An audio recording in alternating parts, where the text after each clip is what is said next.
বিদেশে যদি বিয়ের আংটি পরা যায় তাহলে এখানে শাখা পলা পড়তে অসুবিধা কোথায়?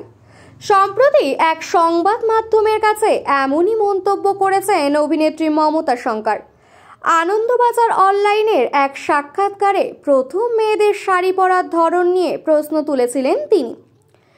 সেই বক্তব্য আলোড়ন ফেলেছিল সর্বত্র। এবার উঠে এলো শাখা পলার প্রসঙ্গ।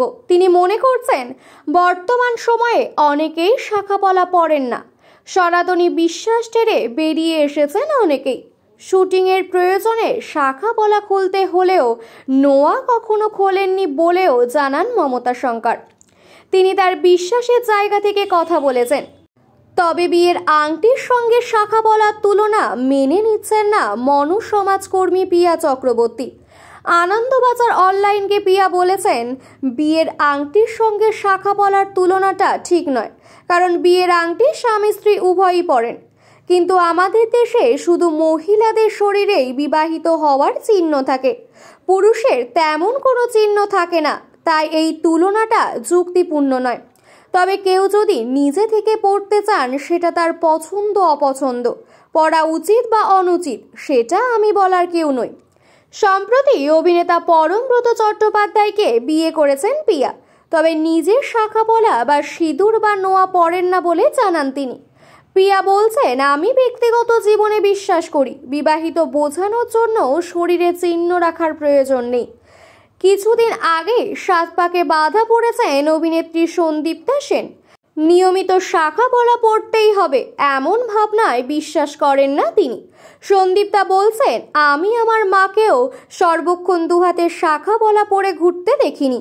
আমার আশেপাশের বহু বয়স্ক মানুষকেও বলতে শুনেছি যে তাদের যখন ইচ্ছা হয় তখন তারা পলা পরেন, ইচ্ছে না হলে পরেন না। এটা দেখেই বড় হয়েছি, তাই এ আমার কাছে নতুন কিছু নয়। আমার পরিবারের চিন্তা ভাবনা এমনই। আমার দিদা সেই সময় 35 বছর বয়সে বিয়ে করেছেন। আমার ঠাকুমা আমার মাকে শাখা পলা পরার জন্য কখনো জোর করেননি। সন্দীপ্তা মনে করছেন নিজের ইচ্ছাটাকেই সবচেয়ে গুরুত্ব দেওয়া দরকার। অভিনেত্রীর কথায়, আমাদের বাড়িতে নিয়ম আছে, উপোস করে পুজো করা যাবে না, আত্মাকে কষ্ট দিয়ে পুজো মন দিয়ে করা যায় না। প্রতিটি পরিবার ভিন্নভাবে শিক্ষা দেয়, কোনো শিক্ষাই ভুল নয়, প্রত্যেকের নিজস্ব মত রয়েছে। আমি এখন শাখা পলা পরি না, বিয়ের পরে প্রথম 1 মাস পরেছিলাম ভালো লাগতো বলে। তাছাড়া বারবার শুটিংয়ের জন্য শাখা পলা খোলা বা সিঁদুর পরে বারবার মোছা বিষয়টা আমার খারাপ লাগে, তাই পেশার জন্যই ঠিক করেছি পরবো না। বাড়িতে পুজো হলে পরি। পুরুষদের শরীরে কোনো চিহ্ন থাকে না বিয়ের পরেও। এই বিষয়ে সন্দীপ্তা বলেছেন, আমরা পুরুষতান্ত্রিক সমাজে আছি। যদিও আমি সৌমকে সিঁদুর পরিয়েছি বিয়েতে, আমরা দুজনই আংটি পরি, আমি হাতে নোয়া পরি, কারণ এগুলো বারবার খুলতে হয় না। তিনি আরও বলেছেন, আগে মহিলাদের পড়তে বলা হতো, তাই তারা পড়তেন, আজ নিজের মতামত প্রকাশ করতে পারছেন। সন্দীপ্তার ঠাকুমা এক স্কুলের অধ্যক্ষ ছিলেন। তার কথায়, আমি আমার ঠাকুমা ও দিদাকে নিয়ে খুব গর্বিত। গায়িকা ইমন চক্রবর্তী অবশ্য শাখা পলা পড়তে পছন্দ করেন বলেই জানিয়েছেন, যদিও কোনো কিছু জোর করে পরানোকে সমর্থন করেন না তিনিও। আজকাল অনেক অবিবাহিত পোশাকের সঙ্গে শাখা পলা পরছেন। ইমন বলেছেন, কেউ যদি শুধুই সাজের জন্য পরে থাকেন সেটাও ঠিক আছে, আবার কেউ যদি রীতি মেনেও পরে থাকেন সেটা তার ব্যাপার। আমার ছোটবেলা থেকে স্বপ্ন ছিল বিয়ে হলে শাখা পলা পরব। আমার ঠাকুমাকে দেখেছিলাম শাখা পলা সিঁদুর পরতে। সব সময় শাখা পলা হয়তো পরা হয় না, কিন্তু বিবাহিত মহিলার যা যা রীতি তা আমি পালন করতে ভালোবাসি। কেউ যদি আনন্দের সঙ্গে এগুলি করেন তাহলে সেখানে কোনো ভুল নেই। শুধু মহিলাদের জন্যই বিয়ের চিহ্ন প্রসঙ্গে ইমন বলছেন, আমি একটি খবরে দেখেছিলাম স্বামী তার পদবি পরিবর্তন করছেন, সেটাও তো হচ্ছে। আমি ট্রোলড হয়েছিলাম বিয়ের পরের দিন শাখা পলা খুলে মঞ্চে অনুষ্ঠান করায়। আনন্দের সঙ্গে যেটাই করা হবে তাতে কোনো ভুল নেই। বিয়ে করেননি। তবে অভিনেত্রী উষসী চক্রবর্তী সাজের জন্য মাঝে মধ্যেই শাখা পলা পরেন। তিনি বলেছেন, অবিবাহিত বা বিধবারাও শাখা পলা পরে সাজতেই পারেন। আমি এবং আমার কয়েকজন অবিবাহিত বন্ধুরও পড়েন।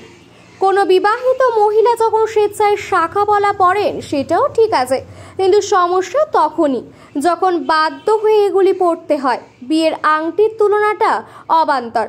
পশ্চিমের দেশে মহিলাদের আরও সুবিধা আছে যেগুলো আমরা ভাগ করি না। জেন্ডার স্টাডি নিয়ে দীর্ঘ 7 বছর গবেষণা করেছেন তিনি।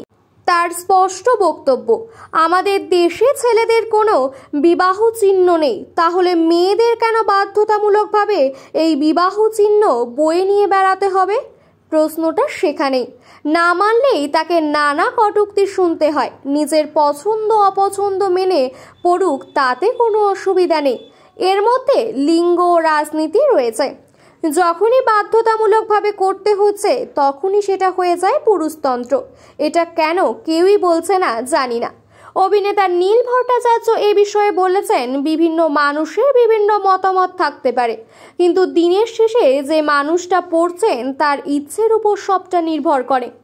শাখা বলা হোক বা সিঁদুর বা মঙ্গলসূত্র, পড়তে ইচ্ছে হলে পড়বেন, কিন্তু আসল বিষয় হলো একজন আরেকজনের প্রতি ভালোবাসা আছে কিনা। বাইরে থেকে আমরা অনেক কিছু পড়তে পারি, কিন্তু ভিতর থেকে কি ভাবছি সেটা জরুরি। ভিতর থেকে একজনকে সহ্য করতে পারছি না, কিন্তু বাইরের শাখা পলা পড়ছি, সেটা কাম্য নয়। ইউনিফর্ম তো আমরা স্কুলেও পড়ি। যে যেটার খুশি সেটাই করা উচিত।